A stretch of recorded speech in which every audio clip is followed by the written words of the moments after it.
యెషయా గ్రంథము 40వ అధ్యాయము 17వ వచనంలో ఒక భయంకరమైనటువంటి మాట ఉంటుంది.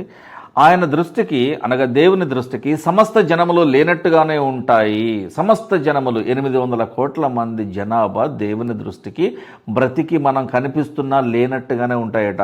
ఆయన దృష్టికి, దేవుని దృష్టికి ఇంత పెద్ద జనాంగమైనటువంటి 800 కోట్ల మంది జనాభా అభావముగాను శూన్యముగాను ఎంచబడుతుంది. ఏమంటే there are incredibly numerous angels in the kingdom of heaven. We are only 800 crore population on the planet earth. నిజంగా చెప్పాలంటే మనకంటే అనగా 800 కోట్ల మంది మనం ఉన్నాం కదా, పెద్ద నెంబర్ అనుకుంటున్నాం. కాదు, ఇంత పెద్ద నెంబరు దేవునికి ఎలా అనిపిస్తుందట? ఇక్కడ లేనట్టుగానే అభావముగా శూన్యముగా అనిపిస్తుందంటే మరెన్ని వేల కోట్ల దేవదూతలు పరలోకంలో దేవుని చుట్టూ ఆయన స్తుతిస్తూ ఉంటారో మీరు ఒక్కసారి ఊహించుకోండి.